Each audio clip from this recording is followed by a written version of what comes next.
But I will say, the night of that OD, within 12 hours, I was back up in scrubs and back at my full-time job, like nothing ever happened. That 7-year period was torment, absolute torment. Now, I used drugs way before 2012, but 2012 is when Grace House is a softer landing. You know, sobriety and recovering are not supposed to be done alone.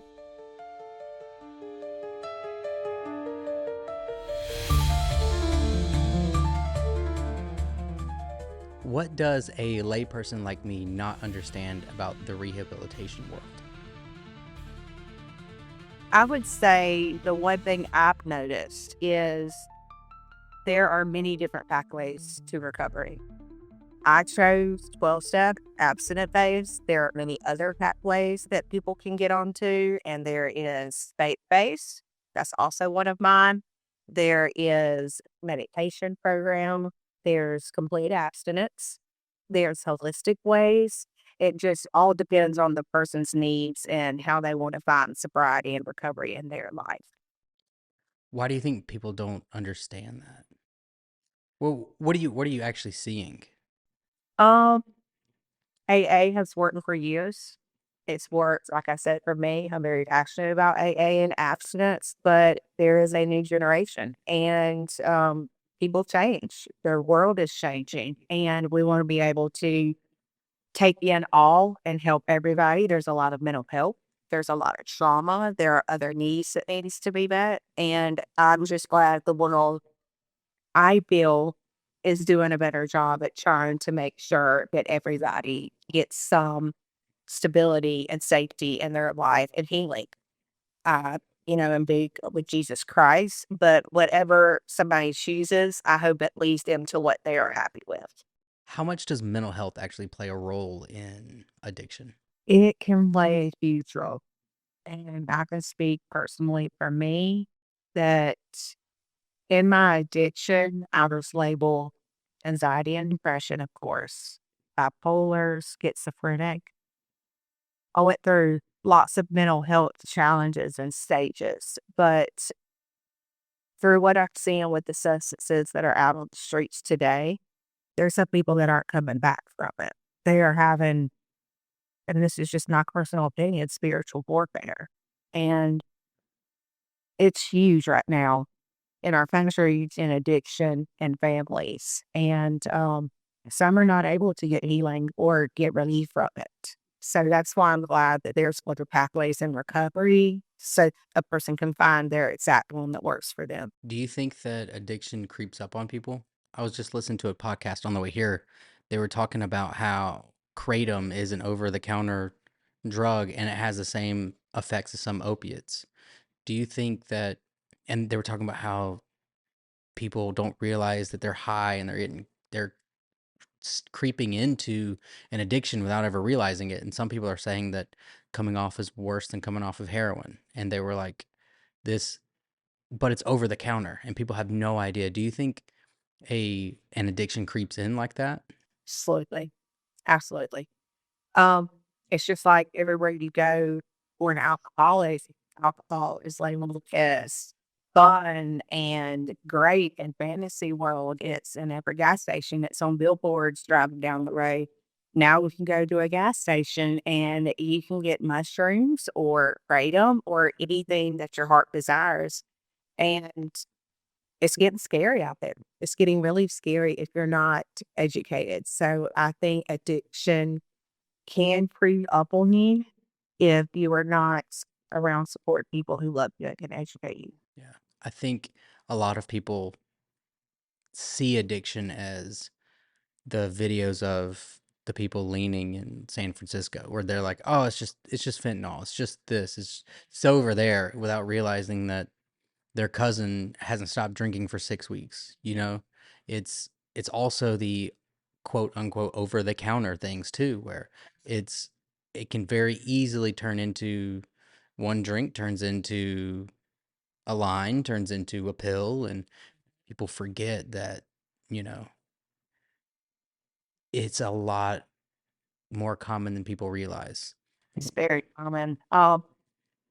I feel like I've seen it in teenagers that I've been around, and it's not just, oh, they are experiencing partying and substances. You can notice anything in a person by their actions before they actually go to the substance. If they want more of one thing, whether it be shopping or be on their phone a ton and social media, if you're noticing that they don't have good self-discipline within themselves, you know that once that stage comes to where drinking is around you or partying, they're gonna have a hard time if they're not good self-disciplined people. And Yeah. honestly, I was a very immature, undisciplined person. How much does discipline play a role? A huge trouble. I mean, that's all it's about, is getting self-control, awareness, and, structure in your life. Wow. It's what I've noticed are the best success stories in sobriety and recovery. How would you recommend somebody finding discipline? Is it structure? It is structure. I think, and I only can go by what I experienced and my lived experience, but having a mentor, whether that be a AA sponsor, a spiritual mentor, someone that you look up to and you can trust to help you out with your thoughts. Because if you're at that point in your life to where you need help to find structure and stability, you need somebody to also help you with your thinking habits.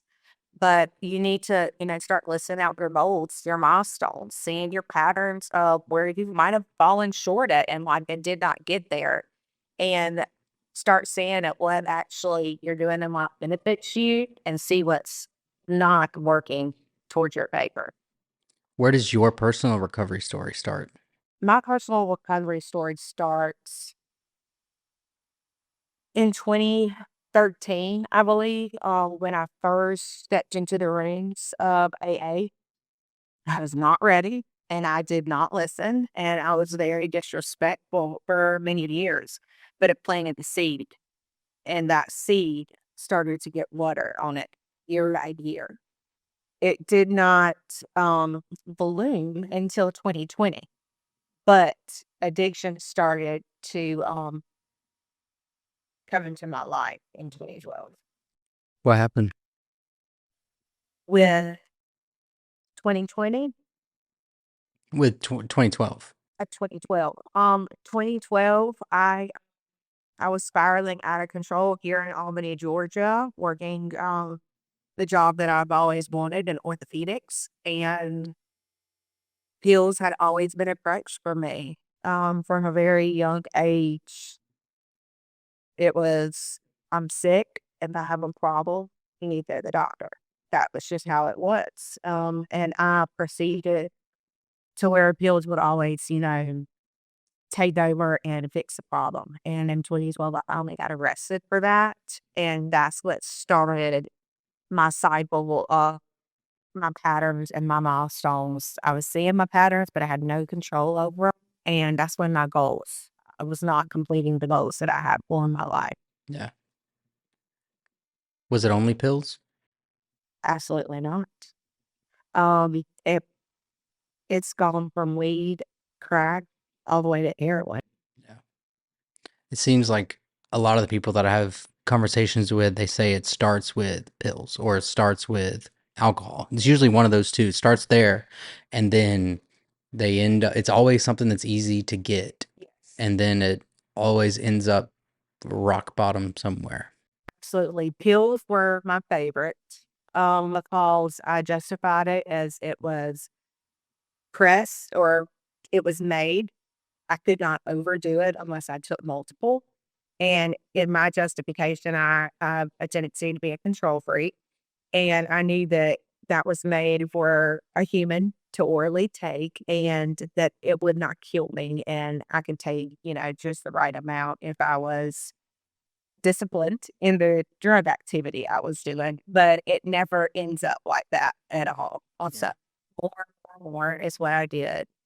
But eventually, when pills were not as easily acceptable, after there was a pill mill that went around where doctors were just prescribing things constantly, And when that ceased, heroin came onto the streets. And so when I went to go get prescription pills from my drug dealer, he was out. And I knew I was going to be sick. And I says, "What do you have in place of those pills?" And that was heroin. And I had to take it so my body would not be sick. And that is when the heroin problem started in my life. Was that rock bottom number one, you think? Absolutely not, but I OD'd the day I got it Mm. because I was not educated in heroin. I always said I would never do that one. If I did that, I was the epitome of what I did not want to be. But I did it because that was the only thing that was going to make me not sick. And I fell into the floor right after I did it. But that was not my, I got back up and I continued on.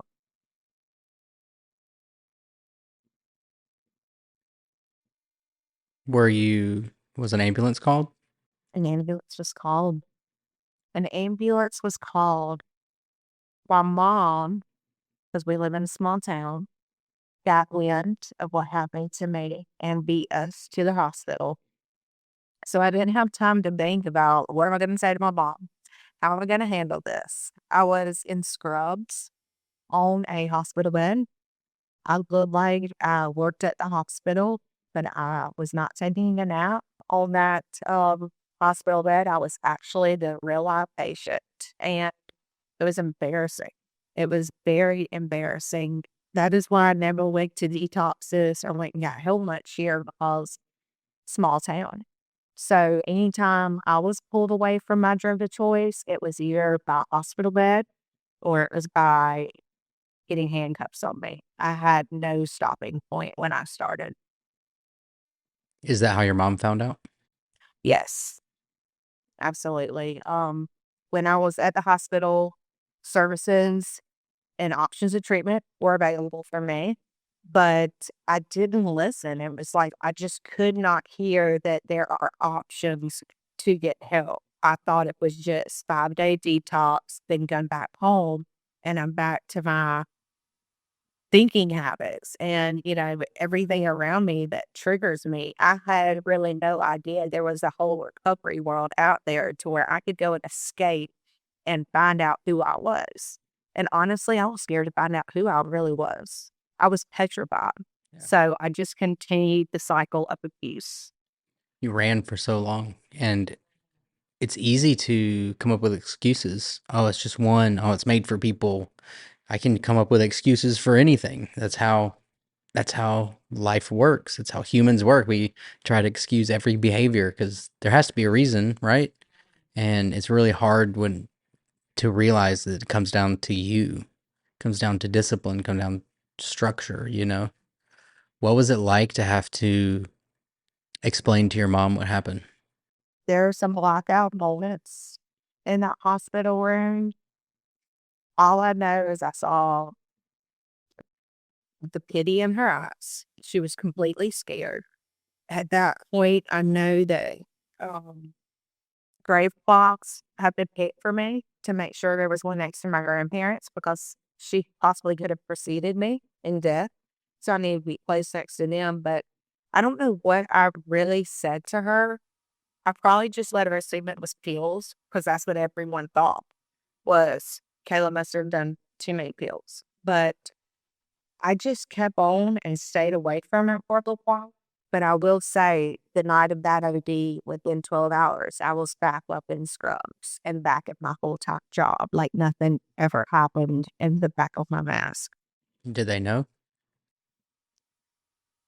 They probably knew in my behavior, but nobody had the guts to really ask me. And to be honest, they probably would have not got the truth.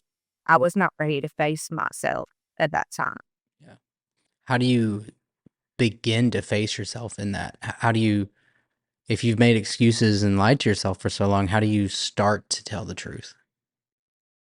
It's a good question. For me, I like to alienate myself and dry out for a very long time until I was ready to face the real Kayla. Was that the 2013 to 2020 you're talking about? Yes. Yes. It took years of self-harm and ruined and wrecked relationships because I just did not know how to be honest with anybody. And if I couldn't do it to myself, how could I do it to anybody? So through that time, I was a tornado if you came in my path. And until 2020, I was not ready to face myself. Yeah. So, what was that 7-year period like?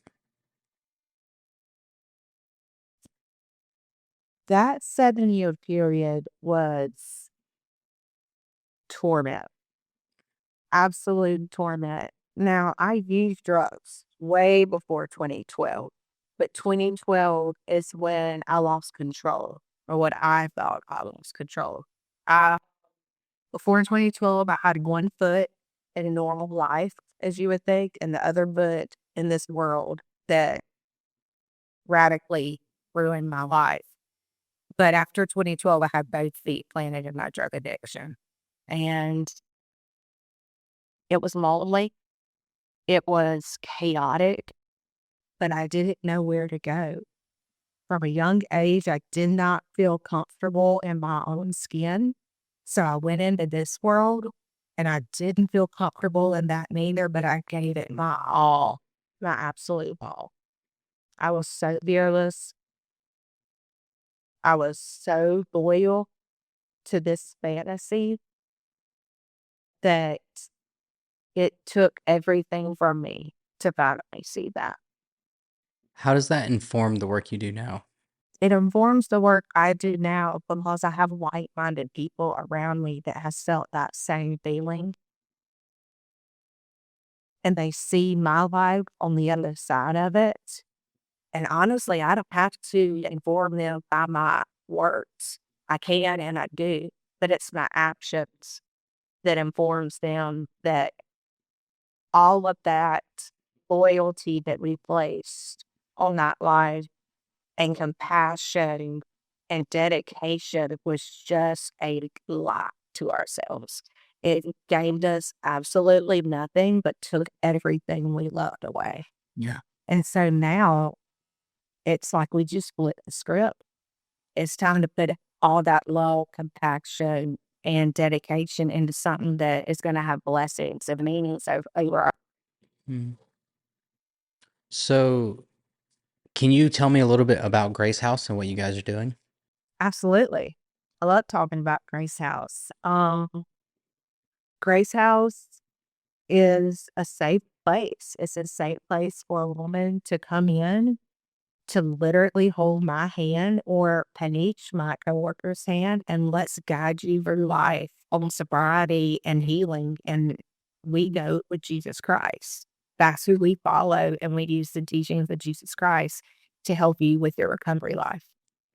Are you walking people through the first steps of recovery, or is it like once you've gone through the 12 steps? Is that, and what part of the journey are you finding?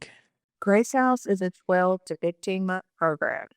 So we take girls out of detox or from jail, or they might have heard through a friend or family member about us.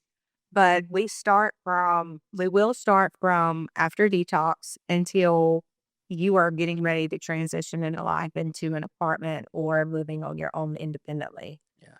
But it's from gaining all your government materials back that you lost along the way of your addiction, to helping you with finding a job, to getting health insurance, getting car insurance. You can't graduate Grace House unless you're pulling off waiting at us in your own car. And that's the big milestone. It's not just about getting sober at Grace House. It's about being a grown woman, financially stable woman, and it went out into life. Yeah, that's powerful. And I needed it. Yeah. So how did you end up getting to that place? Did you have a Grace House sort of facility, or was it somebody around you? Well, if you're asking how I got personally to Grace House, because it's in Brunswick, Georgia, I'd never been there before. I was in prison, Lee Arundel State Prison in North Georgia, and it was during COVID. I was in the RSAP program there, and that is a recovery portion of the prison. So it's a militant boot camp operations, and it was shut down during COVID because of the sickness and everything that was going on the outside that I had no idea about. And I just knew I could not go back. I had been dry away from drugs and alcohol for about 18 months at that time. And I knew my pattern then. I had already gone to 4 other rehabs, did not work. And I would come home, and within 3 months, I was back to my old behavior because I would make a plan and I would try and stick to it. But not all of it then leads me back to what I know best, and that's destruction. So I asked my mom for help. Finally, I did not control the narrative.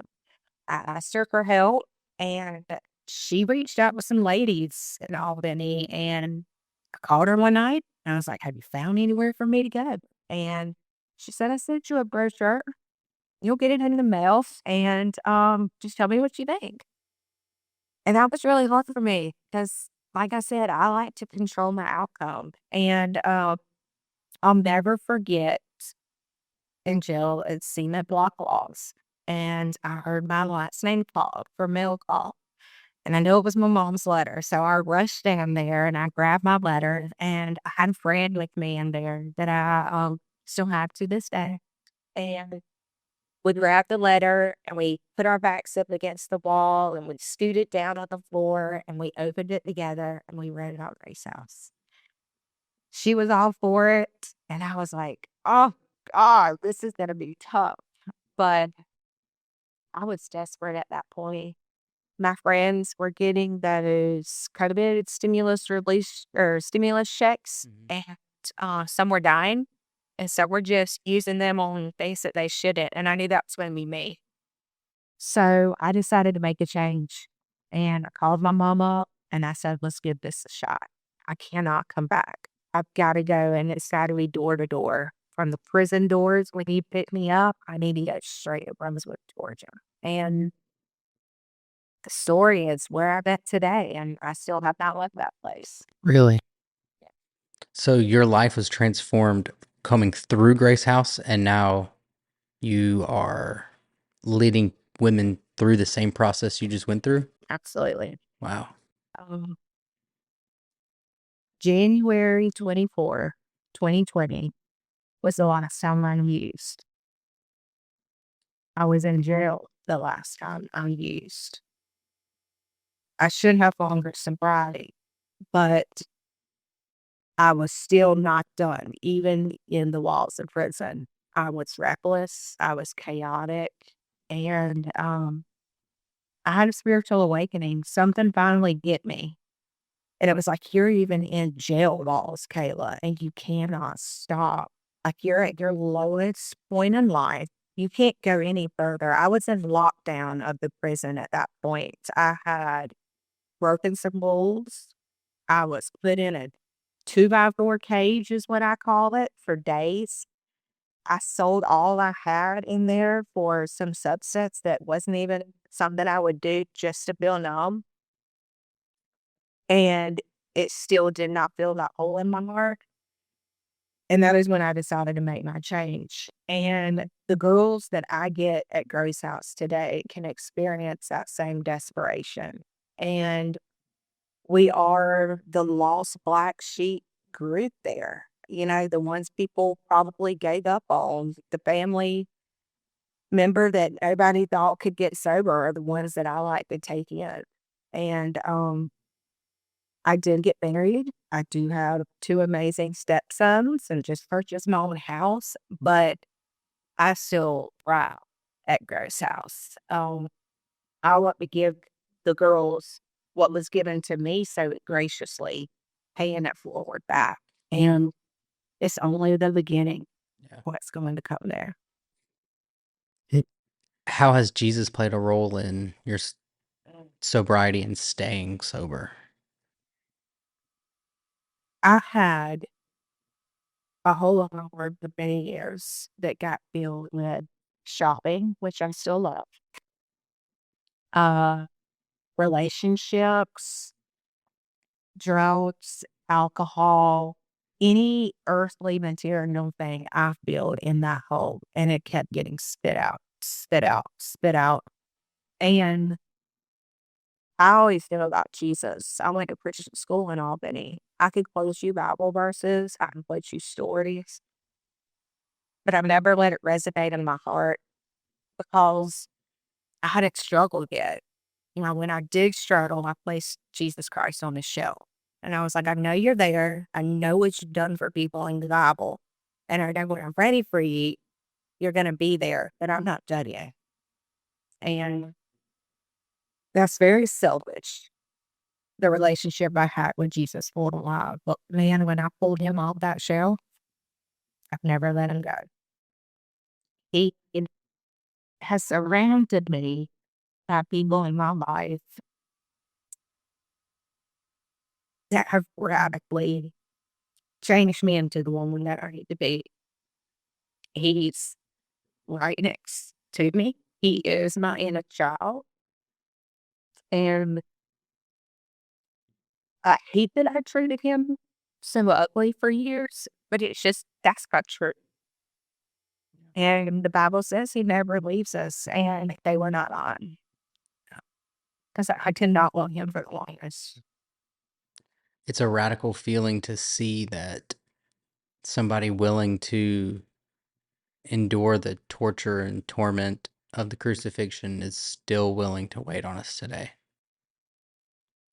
You could have said it better.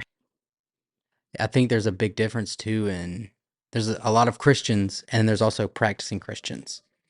And I think there's a really big difference between believing in Jesus and then taking your faith and attempting to walk it out. Maybe you don't every day, but it's an attempt and a slow progression to become more like him every day. Pick up your cross and Absolutely.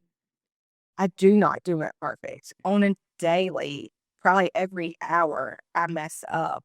But all I can think about is how I was treated and the fellowship that surrounded me and how I wanted to be a part of the vesting price. There could be some portion, whatever it was for, please let me be a vessel. And he put me back at Grace House.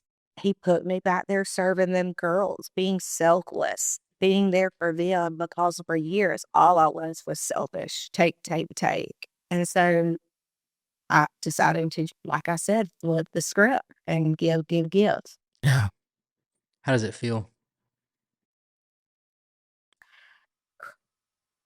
It is a feeling, it's like a high, but a positive one and one that I know won't break me. It's a feeling I can trust. And I don't ever want it to go away. Do you have any success stories that really stick out in your mind? I do. I have many. I will say my first two are my girlfriends from Albany that after I got sober and they saw my life change, they decided to trust Greg's house and settle out and come with me. And one works with me today. The other one works with my husband. And the other success stories are the girls at Greg's house. I mean, they blow my mind. I've got one girl who called Deepax and asked if it take her child. She had no one else, and she needed to get to Grace House, and that's exactly what happened. And usually you don't hear the stories of Deepaxes coming in, but she allowed them in. Yeah. She did their program +9, and she just got full custody back of her child, and she lives a block from Grace House, and we see her and her child all the time, and she's a single mom doing it on her own. Wow. And that's just what I'm about is showing them God first, showing them recovery and showing them girl power. A lot of these girls just did not find their voice, just like me. And when they find it, I want them to scream it. Yeah. Do you think that there's a large difference in attempting sobriety and controlling it yourself versus finding a home like this?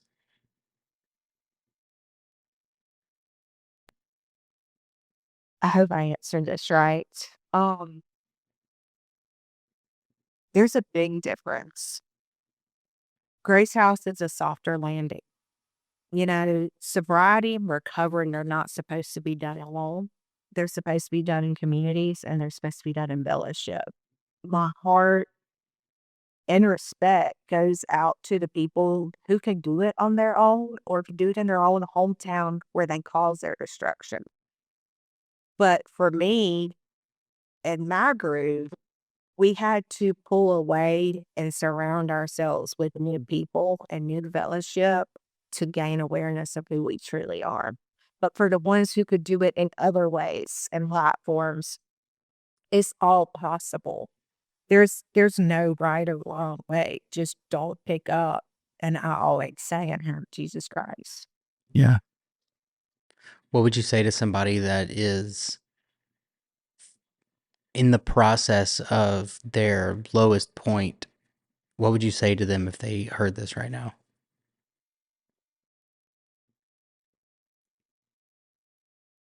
You're not alone. And I know that's cliche. You know, everybody, you're not alone. I'm here for you. I always keep my low sharks and my lowest points in my own. Because lots of people, they can't see, you know, that I was there 6 years ago. But I would just tell them, like, can I sympathy? It's not about me speaking the words of wisdom and begin to gap. Like, let me just sit with you. Tell me what's going on with you. I think if anybody's at their lowest, they need just somebody to pay attention to them and listen. They've probably been shamed and embarrassed and hurt for so long. So, with that question, I would say I would just sit with them and listen and see where they are, meet them where they're at. What do you think is the benefit to so a lot of people when they're sitting with somebody in that situation, not everybody has gone through the exact same situation somebody's sitting in. It's this is going to sound kind of dumb, but it's the same thing as running your first marathon and talking to somebody that has run a marathon before. You know what I mean? He knows exactly what you're feeling at mile 12, at mile 20, you know? He knows what you need to eat or drink or whatever it is. And it's almost the same thing where it's like, you know what that person is experiencing better than I do, better than somebody else does, you know? And it's hard for people to see that. Does that make sense? Yeah. Um, you know, someone said to me a few weeks ago, Kayla, you seem to only trust people that are in recovery. Um, and it hit me, you know, it's kind of like, ouch. But she was right. She was right. It's not that I really feel that way. It's what my actions look like probably at that time. But you got to connect with someone who's gone through your trauma and through your life experiences. There is no way I personally can connect with somebody unless we find a common denominator. Yeah. And then it's like I could feel that vibe and I could feel our Lego in anything of where it's at. But for anybody that's struggling in recovery with depression, with anxiety, they literally just need someone to sit with them. Sit with them, look them in the eye, put your phone down and just hear their voice and then see what they need instead of just speaking what you think they might need.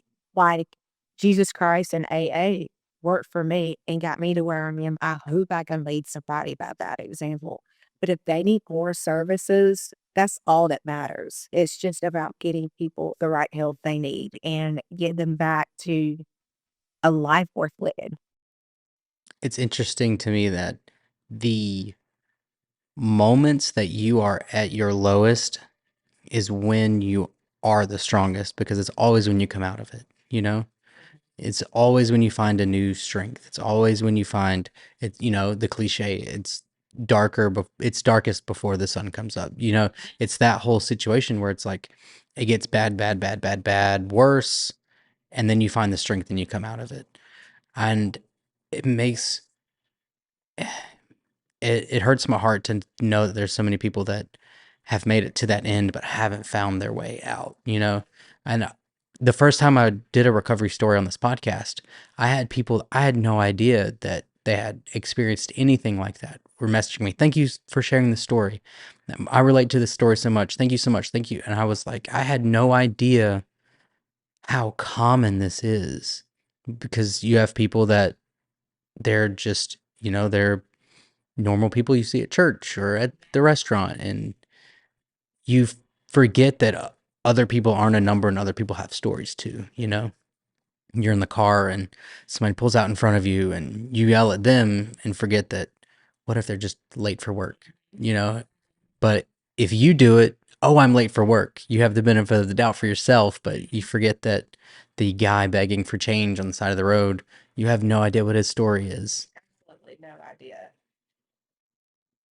For years, I wore a mask. My life was by textbook pictures looked wonderful.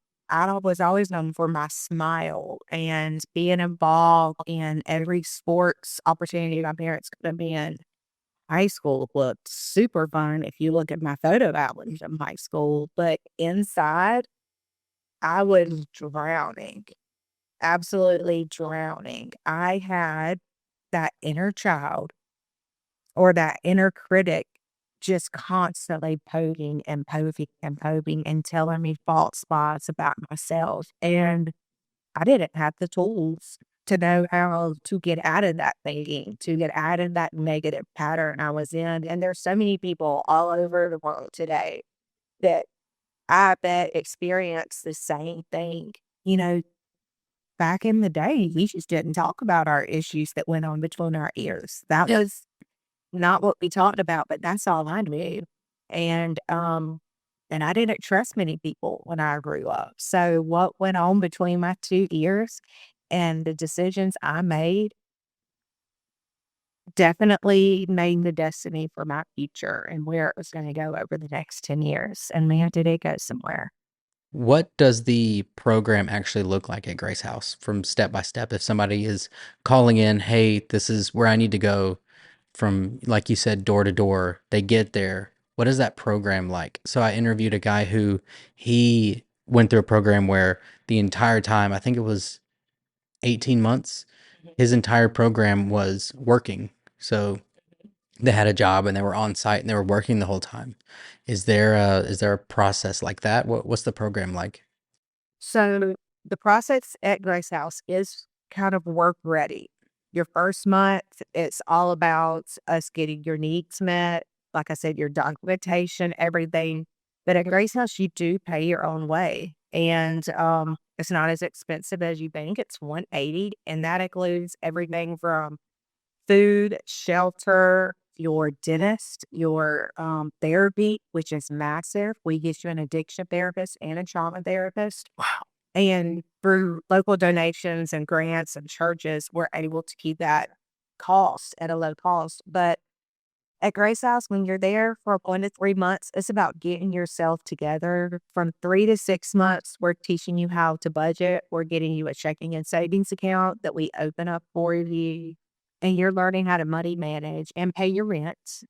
From 6 to 9 months, we are plugging into your savings account and we are trying to help you find a car. And usually the church, God always provides either someone through the church is getting rid of a car or someone's got one for sale at a very low cost and we get it for them. And then at 12 months, that is usually when you're looking for your apartment. And I'll keep you all the way to 15 months if you're just not ready because rent at Grace House is so much cheaper. Yeah. Um, and then we're coming up with the aftercare program. You know, what can we do to help our alumni that rigorously followed our rules and did great? And let's support them in some capacity. Yeah. So, how can somebody get in touch if they see this and they want to get in touch with Grace House and get, call you, email, find your website? How can people get in touch with you? They can go to gracehousebrunswick.org. gracehousebrunswick.org. They can reach out to me, Kayla Peterman, or Paige White. That is my coworker, and we're on the website. Let's start that over again. They can reach out to gracehousebrunswick.org. They can look us up on Facebook on our Grace House of Brunswick page. Our emails are both on there for me and Paige. And on our website, there's an entry reserve a bed program. Cool. Click on that. Put in your narrative of what you're going through. It shoots me an email, and we will be calling you and setting up the whole assessment and seeing if we're a good fit for you or if you're a good fit for us, and seeing if God is going to work something out for this. Yeah. What do you guys need right now? Um, General donations are always good. There's always something that's, popping up that needs work on in a house. Other than that, we have an Amazon needs list. We have a adopt a graduate program, and we help them transition on just having gently used furniture or clothing. We have a PayPal, and I would say at the moment it's probably we need for all of our graduates to get, tall dressers, TVs, and household items, or just keeping our general funds replenished. Yeah, absolutely. Well, thank you for your time today. Your story is powerful, and I love what you guys are doing. And it's really awesome to see that this is reaching all of Southwest Georgia. That Jesus is reaching all of Southwest Georgia in a way that he is reviving what the enemy has attempted to kill. I couldn't even agree more. Recovery in the South, it's been a slow process, but I feel in my heart with all of these new rehabs that are about to partner up and all the partnerships we're about to make together, we are really going to hit the South with recovery and get some girls' lives changed. In the South, it seems like it's hidden in a new way. Just because I think you see, so many people grow up in the Bible Belt and they're like, well, I I can't let anybody know that I'm struggling with this, or the small town effect, or if I tell so and so, they're going to tell everybody that we know. And I think it's really cool that there's still programs and still ways for people to find freedom and find healing and the finally fill that hole. Mental health is not going anywhere. And addiction, I hate to say it, does not seem to be going anywhere, but bigger and deeper into families' lives and your friends and coworkers' lives. And we have got to be equipped, and we've got to be able to have safe houses for these people when they need a soft landing to get some healing. Yeah. I really feel like that's what's happening in the South right now, in South Georgia. What's it like for them to see an addiction therapist? Oh, it is a person that, has education and tools over the 12 steps over addiction. It's usually your patterns of thinking. And you go into brain waves and your brain chemistry and thought pattern. And you can have talk therapy, and that's something that we offer. And it can go much deeper as an EMDR, which is a light therapy for trauma. I've had it done. I've had flows therapy done. Thank you, Jesus, for that. But it's just the rewiring of your brain from all those years you thinking the way that you did, and just getting some clarity on the moments in your life where you're stuck. Yeah. There's a study that Dr. Caroline Leaf did where she found that the brain, every single time you wake up, is creating new pathways. And it's really cool to see that the Bible verse that says your mind is renewed every day, it's it's true on a literal sense. And it's cool that you guys offer that. I would love to have a conversation with them. That would be awesome. Yeah, we can do it. Yeah. We've got a lot of success off the therapy. Yeah. That'd be cool. Well, thank you for your time.